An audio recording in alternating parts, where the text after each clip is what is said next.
to be educated, but I'm so frustrated. Hey guys, welcome back to the channel. I want to say a few things off the top real quick. First of all, my members, I love you guys. Thank you. Appreciate you for hanging in there. And if any of you guys appreciate what you see on the channel, don't be afraid to join. I love to have you aboard.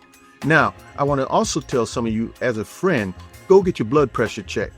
And for those of you who might be struggling with blood pressure, the doctors are not really telling you, but I know for a fact 100%, drink some hibiscus tea and within days you'll see your blood pressure come down. Now, I'm not a doctor, so check with your doctor, especially if you're on medication, but it does 100% work. So go ahead and try that and you'll see some results real quick. Okay, so tonight I'm going to get into something that I think a lot of people don't know anything about. We're talking about what happened after disco. When disco went away, what happened? Something happened. We know that at the time, rock and roll was going on and funk was going on, and both of those crews were kind of mad at the fact that disco was kind of putting people out of business. And that's what led to Disco Demolition Night. And when that happened, something else happened. A few people hung in there anyway, even after they were put. We'll talk about that more in the story. But the bottom line is something came out of all of that, and they call it Boogie Funk. If you never heard about it, hey, that's what this story is going to tell you. So hang around to the end. There's a lot to learn and a lot of connections to be made. So hang around to the bottom. Keep it up. Yeah, man, that right there, that's Boogie Funk. But some of y'all might be sitting there thinking, what the freak is Boogie Funk? Well, you've heard the word boogie and you heard the word funk before too, right? So, wait a minute. If you're really trying to learn something here, I ain't gonna shortcut you in your learning. Therefore, let's get a few things straight. Now, we've already defined funk in other videos on the channel. 70s funk basically was live bands, guitars, horns, bass, drums, syncopation, and for some, playing on the one. And you can just picture musicians sweating and funking it out on stage.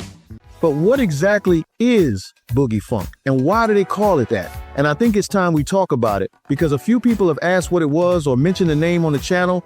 Well, to get a full understanding, let's talk about the boogie part first, and where that word comes from right quick. So, long before the 1980s, the word boogie started all the way back in West Africa. In regional dialects, words like boogie meant to dance, and boog meant to beat a drum. When African people were brought to America, that linguistic DNA survived and turned into slang. By the 1910s and 20s, at locations where there was crowded apartment housing, places like Chicago and Detroit, on the weekends, urban communities would throw what they called house rent parties. In other words, just trying to raise money for rent. And if you were heading out to one of these jigs, you told your friends, we're going to a boogie tonight. And to keep those rent parties moving and grooving, piano players invented a wild, aggressive style of blues called boogie woogie. These cats' left hands would relentlessly hammer out a heavy, rolling, repetitive bass line that sounded something like a chugging steam freight train. By the 1940s, some outside the community took the feel of that music and translated it into sheet music, where the big bands could now have a version on paper to play. Then a few mainstream white groups quickly jumped on the sound too, giving the world massive wartime hits such as Boogie Woogie Bugle Boy by the Andrews Sisters. And this was alongside tracks by Tommy Dorsey and Will Bradley, who rode that rolling rhythm straight up the charts. So there you have it. Basically, to boogie simply meant to dance with high energy and physical motion. And to see how this all ties into Boogie Funk, go ahead and take a pair of KC's Boogie shoes and put them on, and then slap this funk gold chain around your neck so you look ready to go back to one of the most obscure eras in music, the Boogie Funk era. A period when you may have heard the music but had no clue it was part of a genre, or at least a disco subgenre. Disco sucks! Now, to really get this thing, you really have to know what happened in Chicago, Illinois on July 12th, 1979 at Comiskey Park in Chicago. Tens of thousands of people were packed into the stadium for a doubleheader between the Chicago White Sox and the Detroit Tigers, but nobody is really there just for baseball. For most, it was about to be Disco Demolition Night, a sort of rock radio stunt led by Chicago shock jock DJ Steve Dahl, built around destroying disco records in front of a live crowd, coming after the station had shifted radio channel formats from rock to disco, and tensions around disco culture were already boiling over. Eventually, during the game, a crate of records is blown up on the field, and the crowd goes into chaos inside the stadium, forcing the second game to be forfeited. Now to the mainstream, this moment gets treated like the end of disco. And because of all that, this is the period when the entire music industry was about to shift under pressure if it wanted to survive. Labels were reacting, DJs were reacting, and even the culture itself was splitting between what the mainstream wanted and what the dance floors actually needed. So the consensus had its mind made up that this was the death of the disco era. Kinda true, but that is not what actually happened inside the real culture. Because music doesn't just die and go anywhere that easy.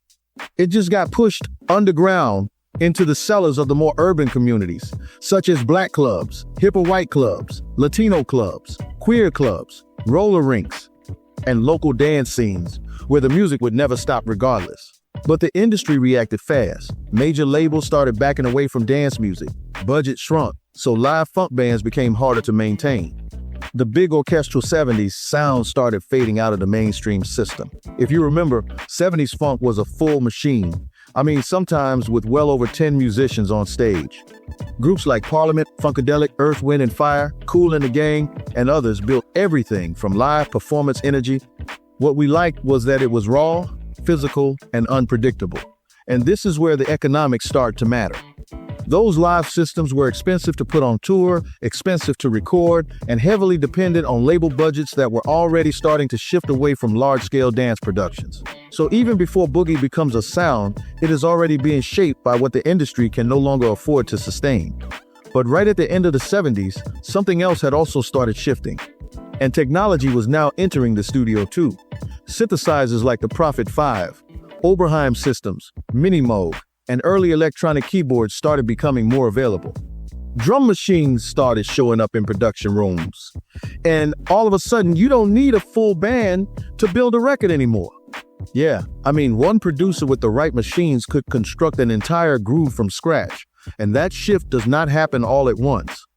You are moving from early analog synthesis into more advanced polyphonic synth work and later into early digital experimentation. And that's exactly where Boogie began to form. Now remember what I said about what the piano players were doing in the earlier days on the keys with Boogie. So if you can picture it, the industry was now about to kind of go back to that again, since the self-contained bands were going obsolete or out of the picture now.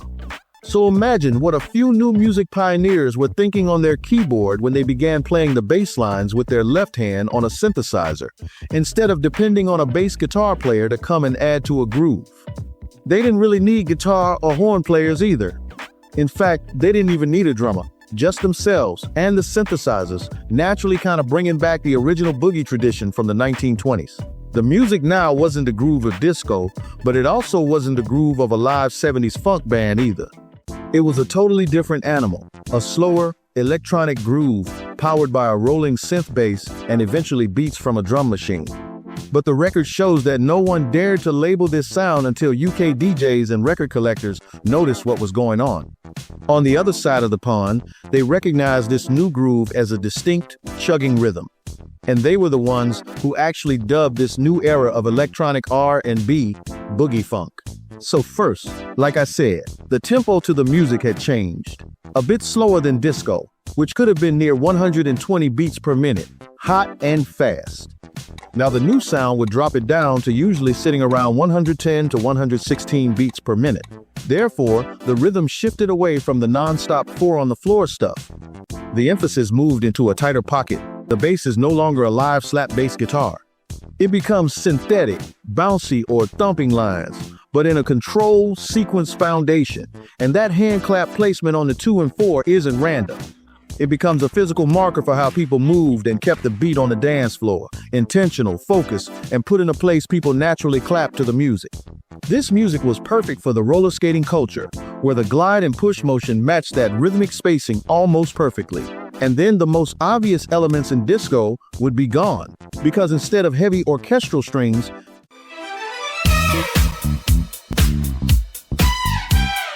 you started hearing clean synth sounds instead. This new thing definitely still felt like funk and had R&B written all over it, but now the sound was being rebuilt inside and within the parameters of machines. One of the first people in the game really pushing this new direction was Leroy Burgess.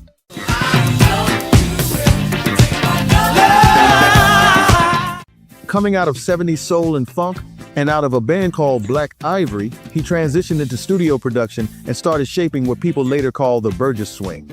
Doing it with a group called Log on Salsoul Records, his sound kept the gospel-rooted vocals, but placed them over heavy synth bass lines and tighter electronic grooves. It still felt human, but the foundation was now programmed instead of performed. In all my compositions, I try to use influences outside of the influence. In other words, if it was dance or disco music, I would try to infuse either blues or jazz or something like that, something you wouldn't expect. So that ended up becoming a style for me. Boogie, it's just something that makes you dance, you feel it. It's more feeling than anything else. That's why they call it boogie. And what makes Burgess important here is not just that he adapted, but that he helped define a rhythmic feel that other producers would start building from. It is almost like he was designing a new way for groove to breathe inside a studio environment instead of a live band setting.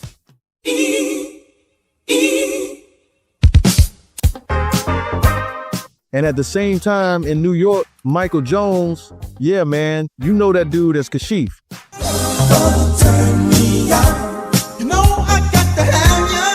He is coming out of a completely different background. He found music early in life and eventually joined BT Express as a teenager. But Kashif was not thinking in terms of traditional funk anymore. He's thinking about technology first. And this is where Kashif separates himself from a lot of his peers. He is not just using synthesizers as texture. He is actually treating them like full replacement systems for entire bands, pushing into early digital control ideas that most producers at the time were not even touching yet. He started stripping away horn sections and replacing them with synthesizers. He used drum machines and early digital tools to build clean, polished, futuristic-sounding R&B records that still carry soul at the center. You hear records like Evelyn Champagne King's I'm in Love and stuff like Love Come Down. You are hearing that transition fully formed now. My people, to be clear, that sound is the shift. The vocals and the music are still deeply soulful, but everything underneath has changed to a strict time, synth-driven, and a machine-syncopated groove. That combination right there is what defines Boogie Funk. Kashif literally called it that now. Human emotion inside electronic structure. And while this sound was developing in New York and other parts of the US, independent record labels become the lifeline for this new direction. The producers had the right groove, but they needed a platform to put it on, someone to put it out on the airwaves. And one of the first to take a chance on this new sound was Prelude Records, who became one of the most important forces here, pushing extended 12-inch versions of songs designed specifically for DJs, nightclubs, and the streets. And Prelude was not just releasing records, it was helping define how records were structured. Francois Kevorkian in particular became one of the key figures shaping those cuts for the dance floor, pushing the bass, drums, and extended groove sections forward in the mix so DJs could control the energy of a room. But West End Records and Salsoul Records also got in on it, playing major roles in developing and keeping this sound alive in clubs and underground scenes. And then, on the West Coast, Solar Records develops its own version of Boogie Funk with artists like The Whispers, Midnight Star, and others, giving the sound a more polished and radio-ready edge. Boogie Funk was the thing going at that time. Even groups like the SOS Band and even Shalimar fall under the Boogie Funk banner. One of the clearest examples of the full Boogie Funk structure comes from D-Train with the record Keep On.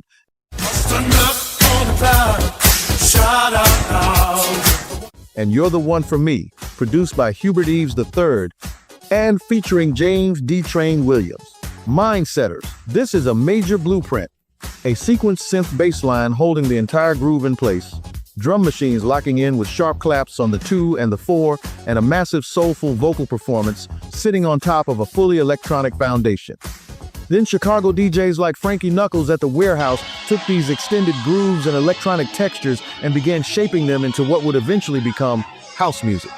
Yeah, brothers and sisters, Leroy Burgess is the godfather of it all because he bridged the gap between post-disco and boogie funk, but Kashif was actually the architect of these early 80s electronic R&B sounds.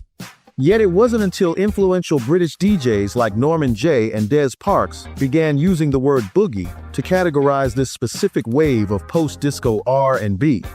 It was then that Boogie Funk was defined as a genre and an era globally. It wasn't clear for a while, and that may be one of the reasons you may have never heard it called Boogie Funk directly at the time. And as the sound and the word spread, even that started evolving. Drum machines got harder, tempos began to rise again. The sound morphed into electro, freestyle, and was rolling strong as house music, but the core identity of Boogie Funk never disappeared. It got absorbed into everything that came after it. Early hip-hop producers started sampling boogie bass lines and drum patterns directly into rap records.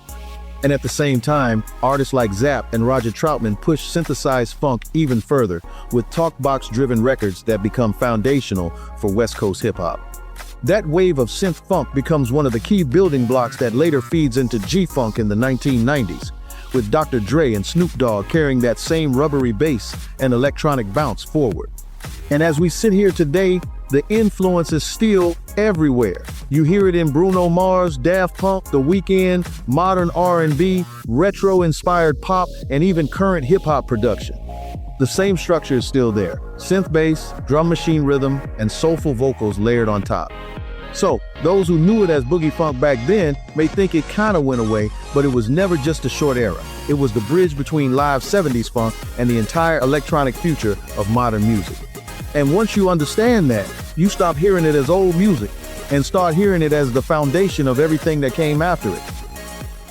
Yeah, man, if you hung in there, you should know by now, Boogie Funk was a real thing. And the king of that thing, really, to me, is Kashif and what he was doing. And you had some other people that came after him that did it. But a lot of people don't realize that when it comes to Boogie Funk, it was all about what Leroy Burgess set up.